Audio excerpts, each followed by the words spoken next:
Hi అండి అందరికీ. Good evening. ఒక చిన్న మాట. మాట అనొద్దు యాక్చువల్‌గా ఇది నా ఎక్స్‌పీరియన్స్.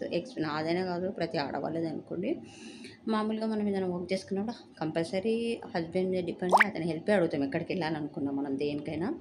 ఒక్కోసారి ఏడికి వెళ్ళడం నీకు చేత కాదు నువ్వు వెళ్ళొచ్చు కదా! నేనే రావాలా ప్రతిదానికని ప్రతి హస్బెండ్ అంటాడు. మా ఆయనైతే అంటాడు నువ్వు వెళ్ళడం నేర్చుకొని 99 కాదు 100% నేను ఒక్కదాన్ని బయటికెళ్ళను. ఆయన ఉంటే తప్ప నేను ఏ వర్క్ చేయను.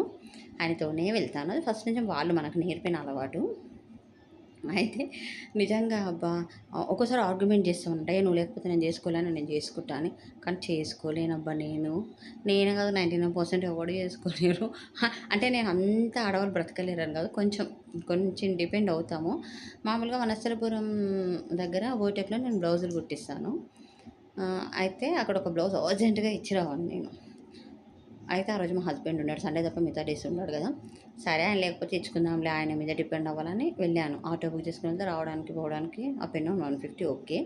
మళ్ళీ ఈరోజు ఇప్పుడు ఆ బ్లౌజ్ నేను తెచ్చుకోవడానికి వెళ్తున్నాను. మళ్ళీ అప్ అండ్ డౌన్ 300.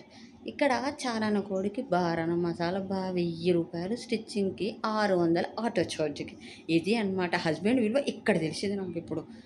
ఆయన ఏంటంటే 600 మిగిలేవి కదా నాకు. ఎప్పుడు అనవసరంగా బొక్క 600 ఇప్పుడు అనిపిస్తుంది. అవును నిజంగా హస్బెండ్ లేకుండా కొన్ని పనులు నేనైతే చేసుకోలేను. కంపల్సరీ ఉండాల్సిందే. ఇది జస్ట్ జోక్‌గా షేర్ చేశాను. నిజంగా అబ్బా! అందరి గురించి అనట్లేదు. చాలా విషయాలలో డిపెండ్ అయ్యేవాళ్ళు ఓన్‌గా తిరగాలి అని అనుకుంటారు. బట్ నాలాంటి ఎక్కువ హస్బెండ్ మీద డిపెండ్ అయ్యేవాళ్ళు ఒక్కసారి ఏదైనా వర్క్ చేసుకుందాం ఓన్‌గా అంటే ఖచ్చితంగా చారాన కోడికి పరానా మసాలాలే చేస్తా నేను. ప్రతీదీ ఇలాగే అయితది నాకు.